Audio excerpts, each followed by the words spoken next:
We're here on the Modern Mantra podcast, and today we have a very special guest. We have Anne Marie Pizarro, who I am lucky and privileged to say is a dear friend as well as a teacher of mine in many different facets. A teacher in terms of helping me to unlock and access and work with my own gifts as a channel, and also to think about how I can incorporate those gifts and that connection into my work and into my business. So welcome, Anne. It's such a pleasure to have you on here. It's been a long time coming. Yeah, thank you so much, Elijah and Nick. I am super excited to have this call and this conversation with you guys today. And where I would love to begin is just understanding how your work as a channel, how your journey as a channel started. When was that aha moment when you recognized or got wind that you can communicate with these different frequencies and energies? Yeah, well, it's really interesting that you asked this question, Elijah, because when I saw this question you sent me, the first and immediate memory that came back to me was when I was about 23, 24 years old, and I was in Alaska visiting some of my friends, and I was in the forest with two of my girlfriends, and we decided to go on a mushroom journey. And as I was in the forest, everything is changing and shifting. And there was a point in the evening where they decided to go set up. And I was like, I'm going to go for a walk and I'm going to go see where this leads me. And I got led to this circle of trees.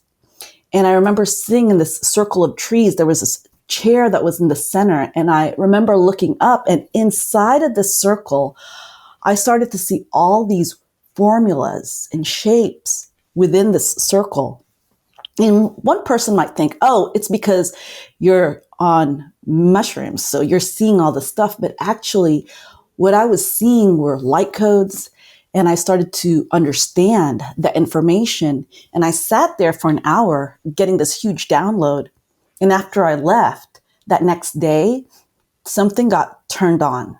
Like I was able to see different layers of things. And it was like the conversation with the higher realms officially began to open. And I could start channeling things in a way that was very different from my conscious thoughts. And I honestly would have to say that that built up from earlier childhood experiences of being really sensitive and seeing things and processing things, but thinking it's my imagination. So I started to see those layers in reality all around me. And I realized, oh, I'm not the same person anymore. So that's when the channeling stuff really started to take off. And how did you first distinguish between your conscious thoughts and channeled information? Well, that's a really, really good question, because I got my first Akashic Records training around the age of 30.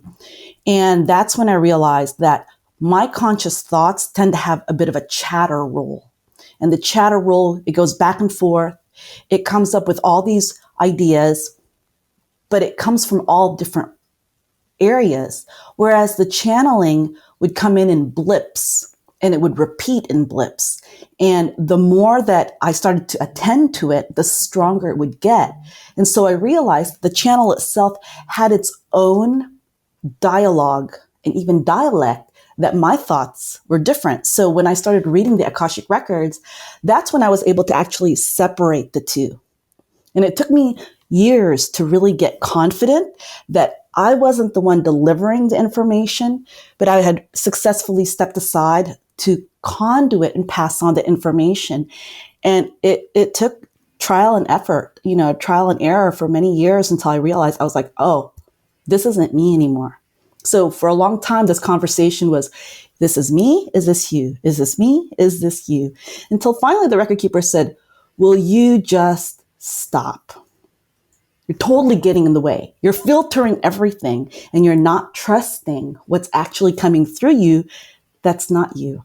So that was my first real loud invitation from them. It's like I got shaken up, and they were like, okay, now step aside. And I'm sure that people who have been listening to our podcast, they've definitely heard us reference the Akashic Records before, and we've given some discussion around that and maybe breakdowns of that. But you have been my teacher in this regard. And so I'm very curious how you would describe or define the Akashic Records for people who may be listening and may be hearing that term, but might not be able to place it. Okay, so it's quite interesting when you ask about the Akashic Records, because the record keepers have been showing me a much more beautiful way of really describing the Akashic Records. And I always describe the Akashic Records to people as the book of life.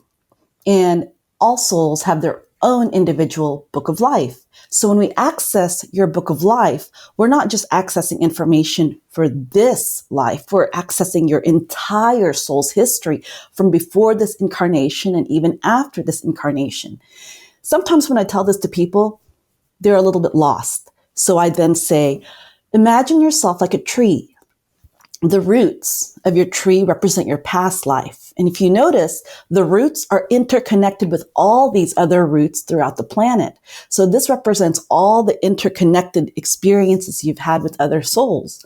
The trunk actually experiences your present life, and all the branches that come from the trunk are all the major decisions that you choose that allows your tree to grow. The fruit represents the energy of the future potentials. So there's a lot of things between the growth of the branch and when the fruit arrives to influence how that fruit will actually taste. So this is what I've been sharing with people when I'm in sessions with them, because to tell them, oh, this is like Source's universal computer. Okay, that helps us understand that. But we don't want to get a virus in the computer. We don't want to have a change in the hard drive and everything just goes kabonkers. So when we tell people that, it helps me to understand just exactly how can you receive this. If you're a more tech-based person, the computer analogy totally works. If you're more of a normal, I don't channel, the tree analogy works. And if you're already open to spirituality, metaphysics, the book of life model absolutely works. So I give the explanation based on where someone is in their capacity to receive it. Beautiful. And how do you, just on that note, how do you describe your work to people when you meet them or when you ask them, folks who may be like, meet you at a gathering and say, hey, Anne, what do you do? Or what do you do for work? I tell them that I help them receive answers and tools for their life's most pressing questions. I don't even mention the Akashic Records at all until someone asks me the question 2 or 3 times. If they're like, oh, you get answers? Cool. And then they walk away, we'll never actually work together. But when they tell me, well, how do you do that? That's when I bring in that next level of the information, which is really, all different things based on what someone needs, because they may not need the Akashic Records right away. So I don't want to scare them off. Right. And so when we're just based on your description, we're really talking about how souls move through their lifetime, and not just this one instance, this one incarnation, but looking at the full spectrum of how we move through. And one thing that you have brought to my attention through our work is this idea of soul and light purpose. And I just want to speak to that a little bit and see how you describe that and what that is. And is there a difference between soul and light purpose, or are those one and the same? Ooh, I like this question. It's actually like a layer of each other. So think of your soul purpose as what you're here to do, and your light purpose is what you're here to be. So when you superimpose doing and being, you got the unified field. So soul purpose is what drives people to, do the work they do, get into the relationships they need to, do the family stuff that they need to go through, get creative, because at the core of that aspect of their light nature, they're expressing the state of being. How do you be in a state of wealth? How do you be in a state of love? And oftentimes when information is coming through from source, it's coming in the form of light. How can you be light to receive this light so then you can do that information on the material plane? So I honestly feel like souls go through 7 different cycles. So they go through 7 different soul cycles and they go through 7 different light cycles.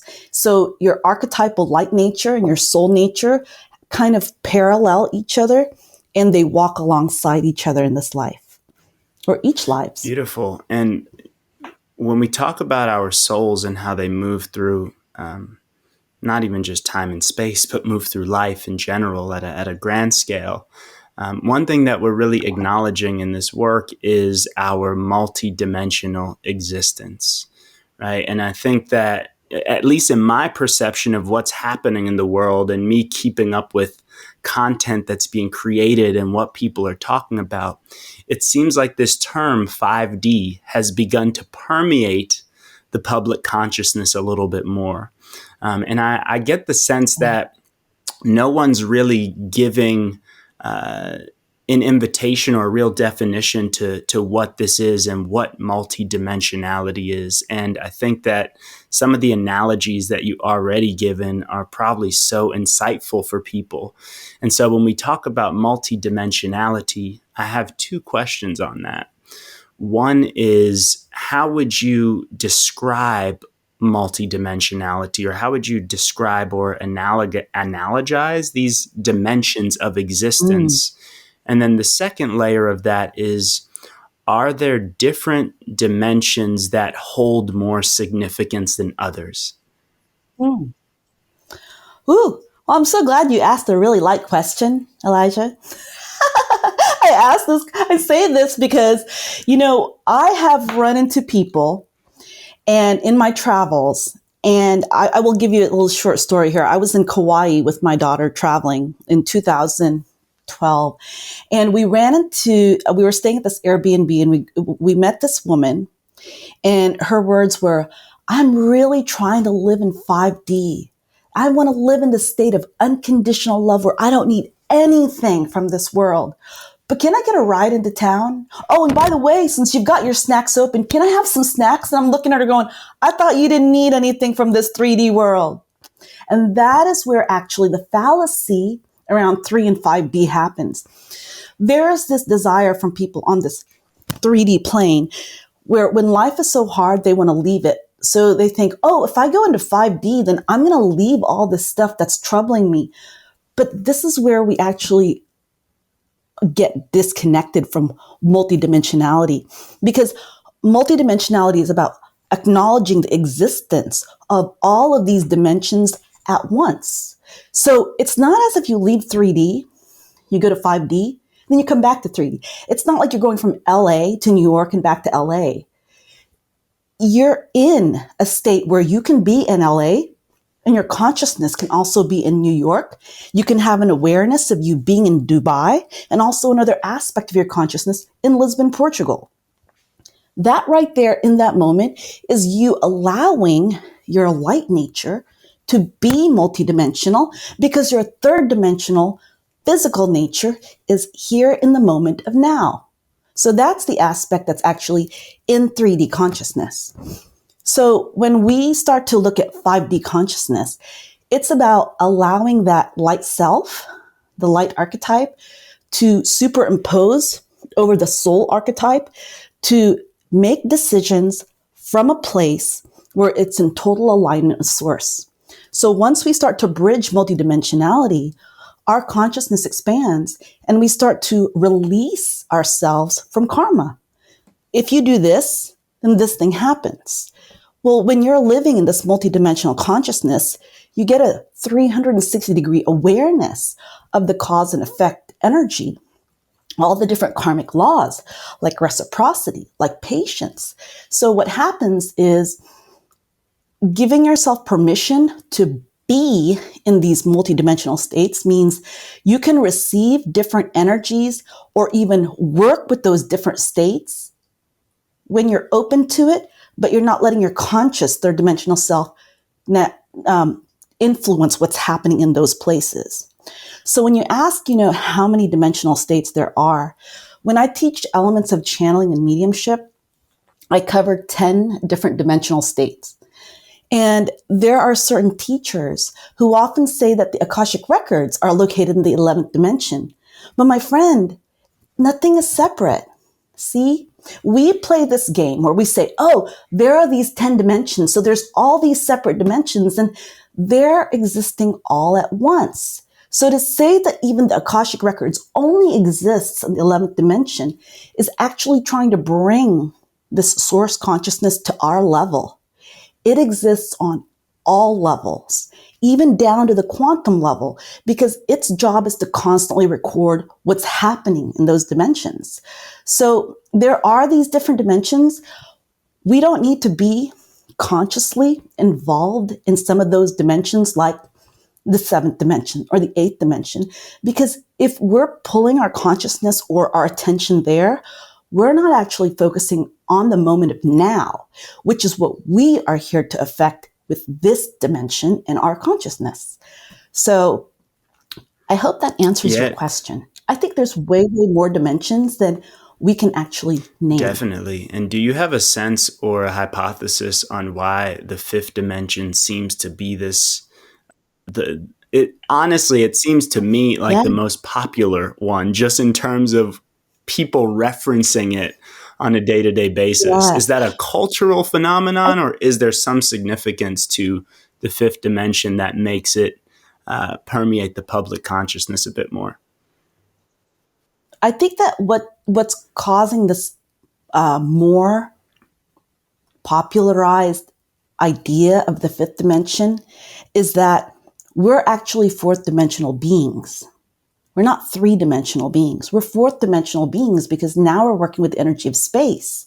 What happens is when we enter into the 5th dimension is we also work with the laws of time. And when you're working with the laws of time on the 5th dimension, it works very differently than the laws of time on the 3rd dimension. So you can hyper accelerate things, you can bend time, you can loop time, because you're not bound by physical form in the 5th dimension. And the reason why I think more people are popularizing 5th dimension is because there's been enough, I'm going to put proof in quotation marks because it's not scientifically quantifiable. There's enough proof that people are saying, I've gone to this level. And I can tell you that when I go to this level, I totally feel different. But what's interesting is that dimension between 3rd and 5th, the 4th, I don't know why we miss this so much. Because in this 4th dimensional space, that's where we actually experience unconditional love. So we're like, oh, let's just skip that. Let's just go to the 5th dimension where we've already mastered that. And I'm like, have we? Have we really mastered that? That's the space of complete acceptance, guys. You know? Totally. And yeah, it's a beautiful reminder that we're all existing in these dimensions simultaneously.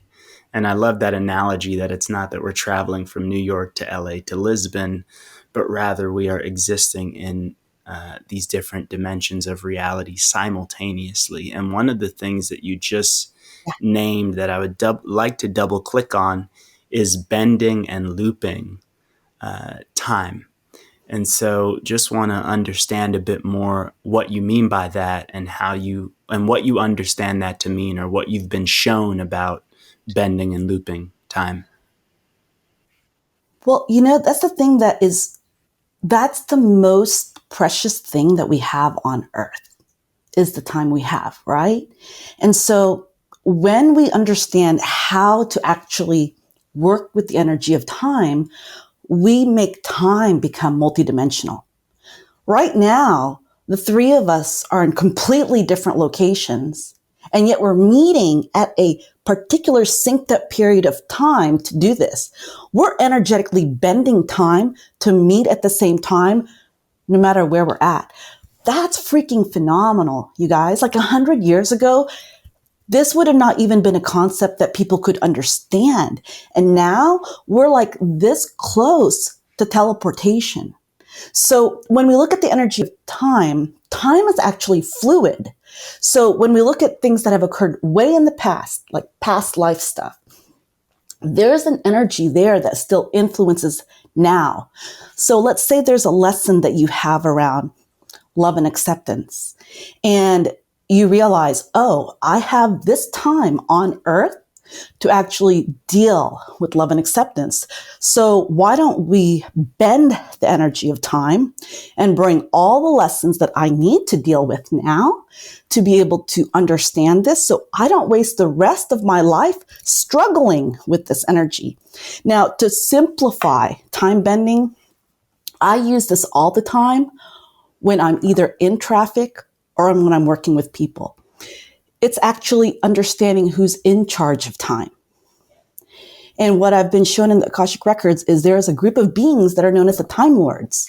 And their job is just to kind of balance the whole flow of time and all the different layers of the dimensions. So when I actually ask the Time Lords to bend time, help me get from this place to this place faster or within a span of time, that request is me putting it out into the universe. And I'm saying, well, show me what you can do. I have this concept that it's going to take X amount of time to go from here to here. So bend it for me and expand time so I can get there faster. So you can expand time, you can shorten time, you can fold time based on what you're asking for. But you have to also let go, because you can't micromanage time. If you're saying, I need you to get me from California to Las Vegas, Nevada, let's say that takes 2 hours, I need you to get me there in an hour and a half. But if you're constantly looking at the clock, you're not trusting the Time Lords to do it. So that's the action of doing and being, right? So you're saying, I need you to bend time for me. So you be in that state of, I've already gotten there. So there's a lot of wiggle room for time to be played with. Is there any variation or difference in that understanding with space? Yeah, absolutely. Because I feel like time and space are very, they're like lovers. They're very intimately connected. You can't separate them because they're magnetically drawn to each other. The energy of time moves through space, and that attracts all kinds of things to it that can either slow down time or it can speed up time. So when we look at how space actually looks, when something is propelled into space, as it starts to get into that state of movement, you don't actually need any more propulsion to move it. It's on its own journey. And that's really the essence of time and space. When you ask for something, let's say, universe, please send me $1 billion, or universe, send me my beloved partner, or universe, send me great health, or send me, success, whatever you ask for. Once you release that, you've set the propulsion to go. Now you're allowing the space to move it. Your job is to make sure there's nothing in the space that slows down the movement of that time-based request. So that's where our consciousness can work with the 3, the 4, and the 5D awareness to ask these questions.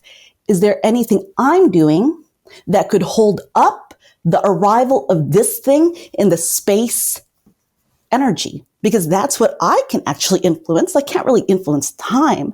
So what can I do to support time in its movement? I hope that answered your question. That does beautifully. And one thing that you referenced in talking about time is this example of this call that we're on now, and that you're in Austin, I'm in Asheville, Nick's in Lisbon. We're all connecting in this space, and we're being connected by these frequencies, and we're being connected by these earthen materials like metal cables that are running under the ocean, and it's all signals that are bringing us together, which makes me move a little bit more into just this technological age that we're in.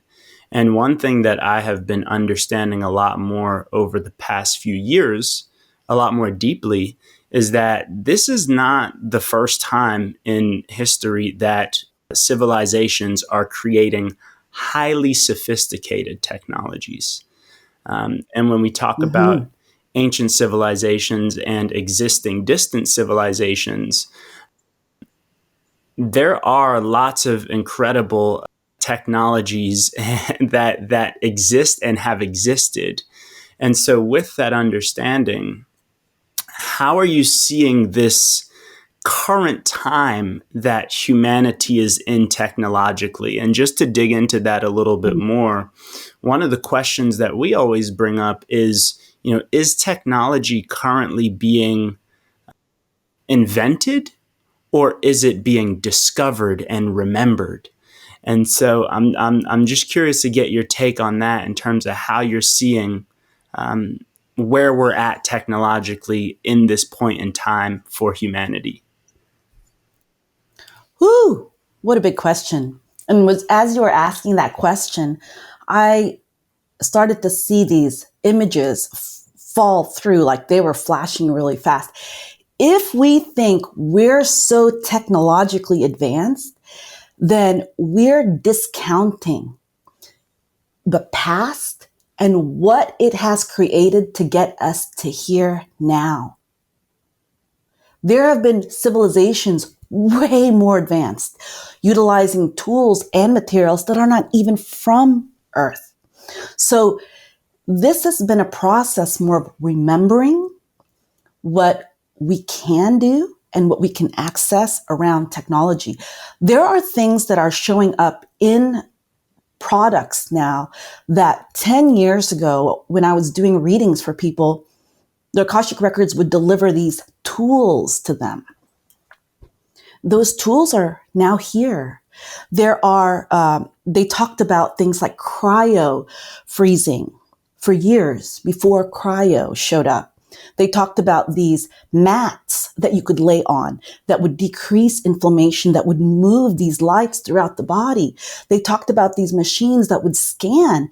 And then they would also talk about the littlest layers. So not only going big, but getting really small, nanoparticle technology. So the message that I've been receiving around this period of technology is that we are entering the modern renaissance. And many of us are encoded because we've been inventors, we've been creators, we've been innovators in previous lives. This is the incarnation where we say, we're bringing this now because we know the world needs it to evolve. So fields like epigenetics, this is only going to grow. This is only going to expand because the populace is ready for this level of work around what the mind can do, what the body can do, and what the space of multidimensionality can also do. So I'm actually very excited. There's this part of people that are like, oh, AI technology, the robot world, it's going to go in this scary place. But this is where, as human beings, we have to keep the balance in check. We can't completely advance so much in the world that we consume and take from the earth without replenishing it. This is our home planet.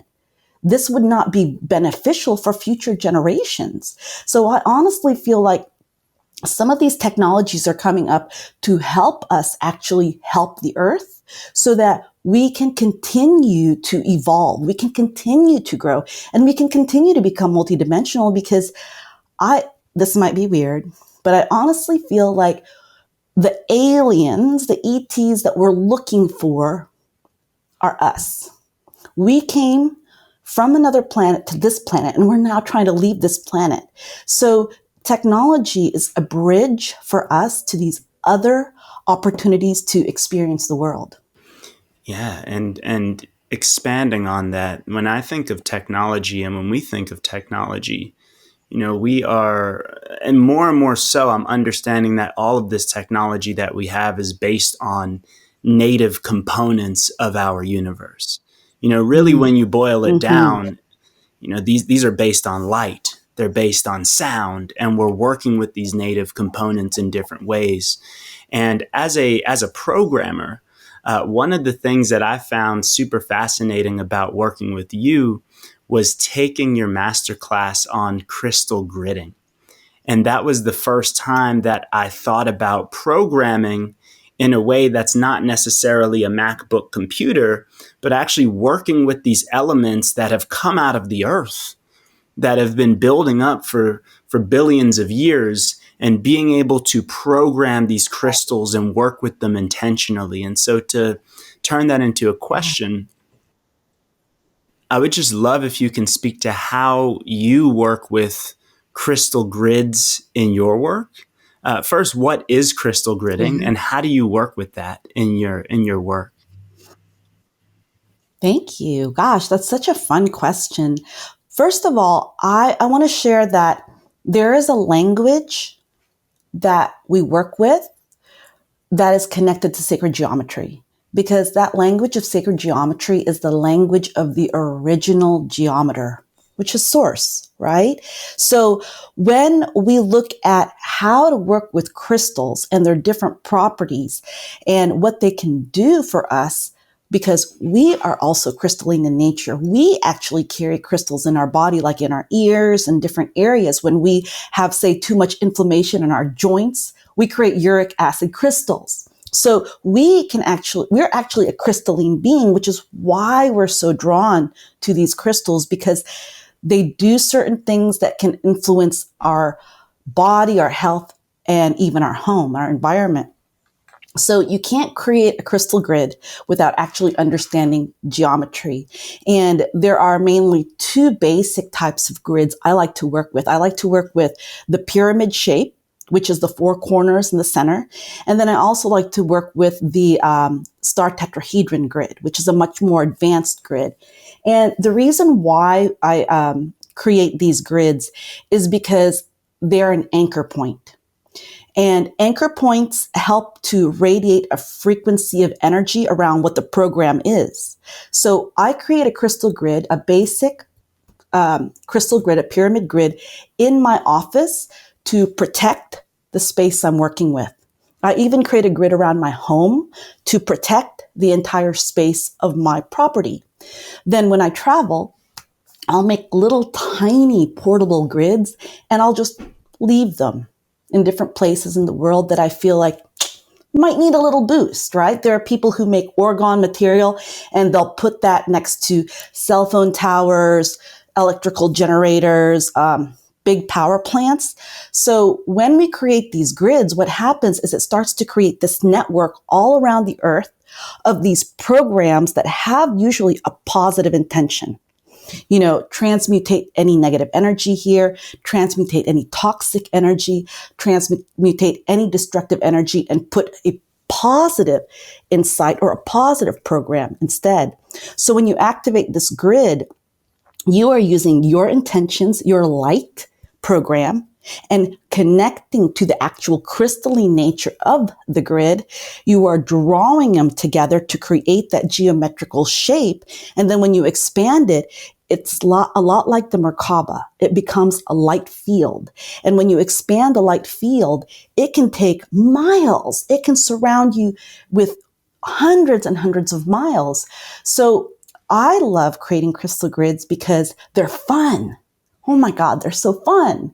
And second of all, they are putting crystals for their purposeful use. I love crystals. I have crystals all over my home. And they're like, yeah, I'm pretty, but I do stuff. So it's better to give your crystals a job so that they can actually do something rather than just be pretty, Yes. Oh, is there more? Did I Yeah. answer Oh, your yeah. question Yeah. fully, Yeah. my friend? Totally. You 100% did. And I would love to transition the conversation a little bit because Yeah. we've been talking a lot about these different concepts and understandings and insights, but also what I want to bring to the forefront is that you are an incredible entrepreneur. And from my Oh, thank you. perspective, you're one of the most inspirational entrepreneurs for me personally. Just in terms of how you incorporate these concepts into your work and how you're being guided by spirit to raise love, light, and consciousness on this planet and allow other people to access their gifts and access this information and access their multidimensional existence. And so, with that, you have this organization, this entity, Body Energy Connection.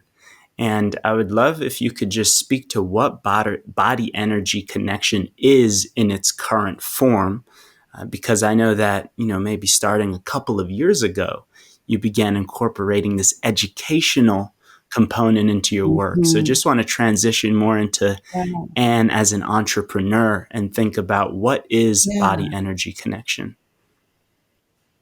Thank you. Wow, that's a big question there, Elijah, because when I started Body Energy Connection in 2010, uh, this was a business that showed up and it had a whole energy behind it. It had a whole records behind it. And I was scared of it. I actually was like, whoa, let's go create other businesses instead, because this looks like a lot of work. And all those other businesses I started just flopped. But for whatever reason, Body Energy Connection always stayed. I hardly did any marketing and somehow people would find me. And it really did it because of word of mouth. And that's primarily how I've grown my business, is through word of mouth. And one of the reasons why I even created that name Body Energy Connection is that I saw a disconnect. I saw a disconnect where a lot of people were living up here in their heads, but they were not actually following, honoring, trusting what their body was showing them. And I was like, whoa, there's a disconnection here. And the moment I started to connect the head to the heart and the gut, everything in my life changed, because I was now following what spirit was asking me to do rather than be the one to self-generate it. So when I started doing this work, I did this very, very part-time. This was like the sidest of sidest hustles. Like I said, I started other businesses. So it was like the very last one that got the priority. But when people would book, it made me have to step up to the forefront. And I kept struggling with this energy of, I want this, but I don't know how to have this. And so I realized that Anne in her three-dimensional form was standing in the way around the how. So I said, okay, guys, record keepers, you guys must think you must know more. So I'm going to just step aside and you bring it. Holy cow. When I said you bring it, they were like, oh, you're ready? Let's just open this portal and we're going to go. So between 2014 and 2016, I saw a major rise from my business. And I was like, oh, I would love to have 5 clients a month. That turned into 5 clients a week. Then it turned into 10 clients a week. And next thing I knew, I was so busy that the job I had as a nurse couldn't actually afford to keep me any longer.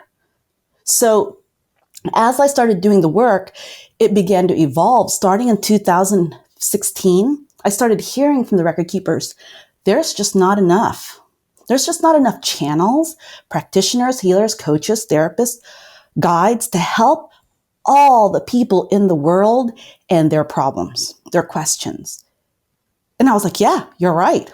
So for 3 years, I kept going, yeah, you guys are right. There's just not enough. And I would hear in the background them going, damn, she's so dense. Why is she so dense? Why is she so slow? And I'm like, are they talking about me that way? What? And so I said, okay, what do you want me to do? And they said, teach. And my reaction was, teach what? I don't know what you want me to teach. And they said, you're not teaching anything. You're just stepping aside and we're going to download and deliver to you everything you've taught from previous lives. And these are specifically going to the people that you've worked with and taught before. This isn't hard, Anne. This is not hard, and you do not have to overthink it. You actually just need to trust us. So in 2019, I decided to take a big risk and teach a class in LA. I sold out my very first class. I mean, the first place we booked was too small, so we moved to our second place. And by the time that second location was ready to go, we had completely booked it out. And this was the record keeper's way of letting me know, see, you're on the path. Now relax. And I began to teach workshops in 2019. But what I realized, I was like, there's something missing here. What's missing? And what was missing was that people didn't have enough time to practice. So then I created these longer intensives to really train really good practitioners, because I get Akashic record readings all the time. Every year I get 2 or 3. So I'm seeing how people out there are reading. I'm seeing how people out there are receiving. And it makes me really focused on ensuring that who I train are completely top-notch readers, because there's a lot of readers and channels that, I'm just going to have to say it, are bullshit. They're spouting stuff that is not channeled. That is them thinking, that is them advising, that is them giving their opinions. And there's a difference between when you channel and when you're delivering your own thoughts. And if you're delivering your own thoughts, own that. But don't say you're channeling. So this is the reason why I've really tried to make sure the work with the Akashic Records and the channeling and the teaching is very pure and coming from a place of very high integrity. And with the teaching work, is anybody capable of tapping into the Akashic Records or opening their channels to receive information? 100%. Every single person who's ever gone through the training receives. And the reason why is I don't throw you in the deep end to start reading with the Akashic Records right away. No, we start off with intuition and making sure you can receive from there. And then we expand your channel. And then we expand your ability to read for others. And then we expand your work in the Akashic Records. And then we expand your work to receive for others. And now we're expanding that even more to start dealing with how you receive information and light. So what I've noticed is people who join this program by week 2, they're getting confirmation, I got something. And the moment that you get confirmation you got something, you relax. And that's when the play really starts, because it becomes a lot more effortless the moment you relax, let go, and you just observe. So yeah, I have seen such great success. And actually you, Elijah, before we were even done with our program, you were already seeing people. I was like, who is this guy? He is like a badass. We're not even done. He's already seeing clients. He's already charging for it. You go slay, go kill it. I think it's so amazing, you know? And one of the incredible things that I took away from your course, I mean, there were so many. Honestly, in my life, there have been, sure, I went through K through 12 and went to college and got a degree, and that was all fine education. But there have been 3 major educational experiences in my adult life that have completely transformed how I operate in the world. One of which was doing an intensive coding boot camp and actually learning software engineering. A second was doing an intensive permaculture boot camp and actually learning how to work with the earth and learning how to design living systems. And the third was taking the Becoming an Akashic Records Guide course with you. Wow. And it was and so these things have actively shaped how I live and operate and be, and even shaped the work that I do. And within your course, one of the things that really stuck with me is acknowledging the individual differences of every person, acknowledging that we all may be receiving information differently. Mm-hmm. And that information may come through us differently because we're different channels. And one thing that you encouraged us all to do is, hey, I'm not giving you a step-by-step playbook that you need to subscribe to every little detail every time.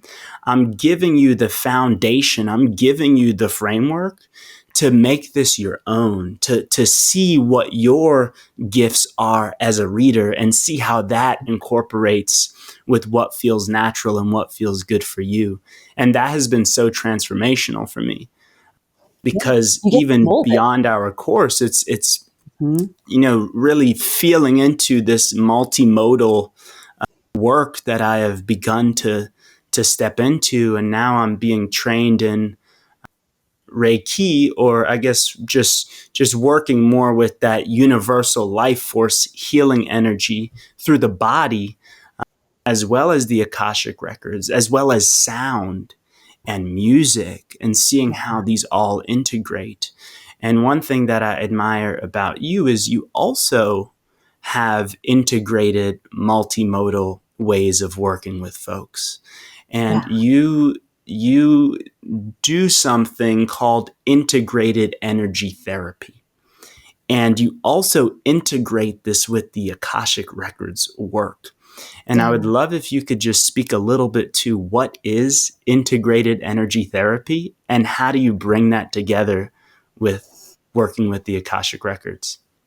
Well, that is such a special question, Elijah, because I actually learned integrated energy therapy, or IET, before I learned Akashic Records. I've played in a reggae band, a female reggae band, for over 15 years. And the core founders, the four women that started this, were very spiritually connected. We bonded right away, and our guitar player was already a master IET teacher. And so she actually trained us and attuned us. And working in the field of IET is working with the angels of the human energy field.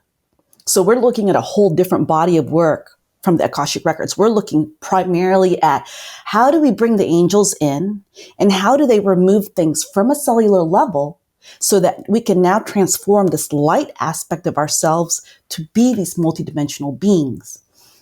I had no idea what I was getting myself into when I started that. I was just like, it flipped me upside down. It made me have to see all kinds of stuff I didn't want to face. And it started to do a massive clearing effect. And so I got my training, got my master instructor training in 2018. No, actually, that was much earlier, in 2015. And so I offer IET in addition to the Akashic Records. What's really amazing is when we start to work with the angels and we start to work with the actual light body, that's when we can start to do things like change DNA, clear a lot of the historical baggage that we carry into this life, really work with our entire field around us to become what I call super satellites. So we begin to receive and transmit at a much, much higher level. And this is also where I've started to practice spiritual delegation. If I'm working with these angels who are connected to the human energy field, then I don't need to do as much stuff. I can ask them for help. I can send them to people. I can ask them to bring things into my life. And that's where I've found the evolutionary shift showing up with the work that I'm doing now. And what's very interesting is that there's more things they want me to do. And I'm just like, I don't even know how much time I'm here to do this stuff. And they're like, oh yeah, you just bend it. So what happens is when you're sleeping, there's stuff that's happening in the background. So you're creating stuff. You're still working on stuff. And that's actually happening in all the different dimensions. So the stuff that's happening in all those different dimensions that are now being connected to the angels and the record keepers in this life is how we operate in multidimensionality. So when I work with the angels, it's so beautiful. It's so high. It's so light. I feel like I'm getting like a spiritual soul bath while I'm also giving the work to someone else. So it's what I call like one of the most funnest, highest levels of spiritual play.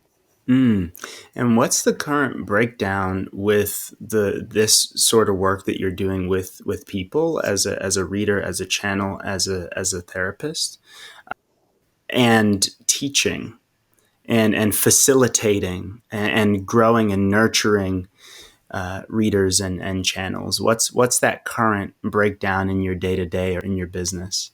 Well, I see it's evolving. Like when I released my 2023 schedule, the record keepers actually said, you're taking less this year. You're taking less clients this year because we want you to do this. We want you to do the coaching. We want you to do the light work. We want you to do the next level of work in the Akashic Records. So if you're doing a lot of one-to-ones, then it actually takes that time away from what we need you to do next. And that was a scary step, guys, because I was like, ooh, you want me to cut my bread and butter down in half? They're like, yeah, because we've got like 5 loaves for you here. So here I was operating with my same similar loaf and they're just bringing me more bread. And I'm like, how do you expect me to eat these? You're like, you got to make some time for this meal. So I am actually planning 2 major live intensives this year.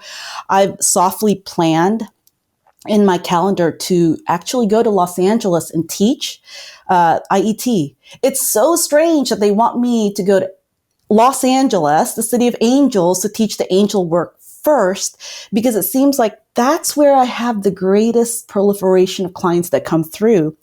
And so this is more of a real heavier year on teaching, on training, and they're asking me to even bring in elements of coaching, which is why when we start talking about advanced training, it's really starting to step into the light work that light workers are here to do. So we've done a lot of like physical stuff with the Akashic Records. Now they're like, okay, now people are ready for that next level where you can start to, really bend time and really start to work with technologies on a much easier level. And So it you looks have, like a lot of fun. yeah. And I also know that one thing that may already be live or be in the works for you is an offering called Master the Akashic Records. And so we'd Yeah. just love for you to speak to what that is.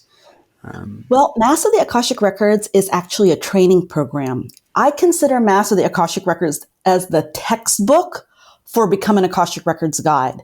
So Become an Akashic Records Guide is the live intensive where you're actively channeling, you're actively practicing, and there's stuff I bring into this intensive that's not necessarily covered in Master the Akashic Records. So Master the Akashic Records is the foundation. It's like you just bought yourself a piece of property.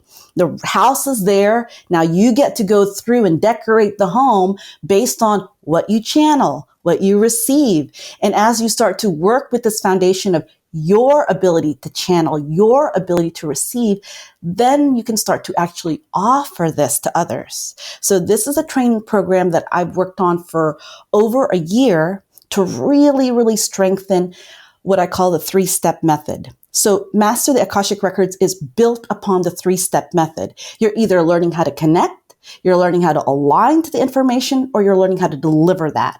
And once you realize, oh, it's only one of these 3 things that I'm doing, it simplifies your work so much. Like it cuts down all the head space worry around doubt and confusion because you have to really ask yourself, well, what exactly am I doing? Am I connecting, aligning, or delivering? And when you realize, oh, I'm just delivering, then you relax. So it's a do and be course.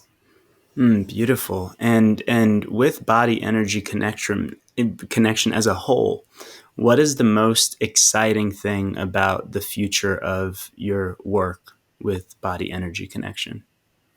Well, that's so fun. I think, what's really happening is they're showing me our future selves are always showing us what's next. And so they've been showing me what's coming. I've been the one that's been a little reticent and slow to respond because they keep telling me I'm dense. So I'm like, yeah, I'm going to show you how dense I am. I'm going to move super slow. They're like, come on, girl, let's go. So this year, I'm actually launching a coaching program called Architect Your Dream Life. And that goes alongside with this podcast that I'm also launching, Architect Your Dream Life. You guys, I never wanted to launch a podcast. Every part of me was like, no. But I create so much content that it doesn't make any sense that I don't utilize this element to actually broadcast when audio is my strongest gift. So I'm seeing this energy of this coaching program and podcast going in the spring. I'm offering this advanced Akashic Records training called Constellation of the Councils. And this is where we get to learn how to work with the different councils that are available for us in the Akashic Records. And this time we're working with light. So we're receiving the light codes. We're getting to imprint them on the actual body. We're getting to transform old blockages using light. This is now advanced technologies because we're in that space of the modern Renaissance. So these are the tools that are coming for us. So if we start to use these tools, then we actually bring them from this place of the higher realms to this plane. And next year is a big year. I'm turning 50 next year, even though I don't look, feel, or even act like it. So I'm getting called to actually go to Europe to visit some spiritual sites. Like I've been feeling Lourdes calling me. I've been feeling Daman Her calling me. Yes. And I've even been playing around with the idea of teaching in Europe somewhere, like a week-long Akashic Records retreat, just for the fun of it to see. So when I teach, it's not with the intention of, I'm going to make X amount of money. When I teach, it's like, I wonder what will happen when we go here and do this. That's the energy I lead with, you know? So it Yeah, feels like a real fun year ahead. it And it just sounds feels like like it. play, honestly, you know? Play Yeah. throughout the rest of this life. And even me hearing that, I'm like, ooh, I want to, I want to go to the retreat. I want to be in the coaching program. So, two last things. One is when you think about your business, think about what you're doing, think about what's in the works. So, Modern Mantra, we are a venture design studio using technology to awaken the highest self. And so, the people that are listening to this podcast tend to be designers, creators, programmers, technologists. Just curious to know if there's any calls that you would like to put out, any support or talent that you're looking for in your business and in what you're building and in your offerings. Well, you know, what's really funny is when I saw this question, I sat there and I was like, what do I really need? And then I heard this loud, booming voice. You need a really stellar copywriter. Huh. Right. A stellar copywriter. Cause, you know, I feel like I've got the coach part dialed in. I'm working with a massively amazing woman. She is like so powerful. And I personally think that, you know, getting coaching is such a supportive boost for any business. So I'm looking for a really awesome copywriter, you know, somebody who understands launch sequences, conversion copy, all that techno jargon stuff and who wants to partner up to really create an incredible dream life and business together. So it's about play, really high level of play and service, you know? Beautiful. And I already have some things that I would love to send you after this, just things that are coming to mind. Within our company, within our organization, we've also been collaborating a lot more with Mm. AI, artificial Yes. intelligences. And when it Yes. comes to copywriting, we actually have our writers actively Yep. working with these AI Yes. tools to Me work too. together. And it's, They're cool. yeah, They really, chef's really are. kiss. It's incredible. Absolutely. You know, people often say, oh, AI is the death of creativity. I'm like, you know what? It can't spit anything out until you actually put the data in for it to transform. Yes. So we're still the generators, we're still the propulsion engine, and we're just getting a little bit of that creative help from the energy of technology to actually expand ourselves. So yeah, I've actually worked with a lot of AI stuff and I like it. I think it's really neat to see that Mm, insight or perspective, you know? totally. Totally.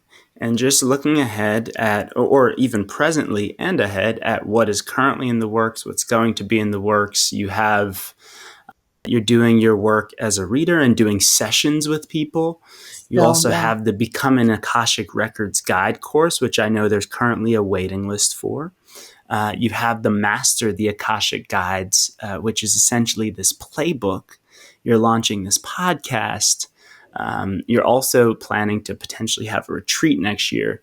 Yeah. With all of that, I'm sure that some people listening to this podcast are going to be very interested and compelled with engaging with you and your offerings.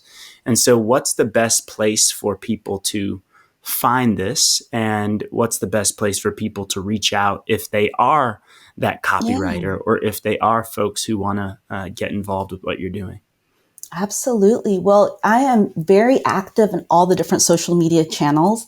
My website is actually a very good place to reach me, bodyenergyconnection.com.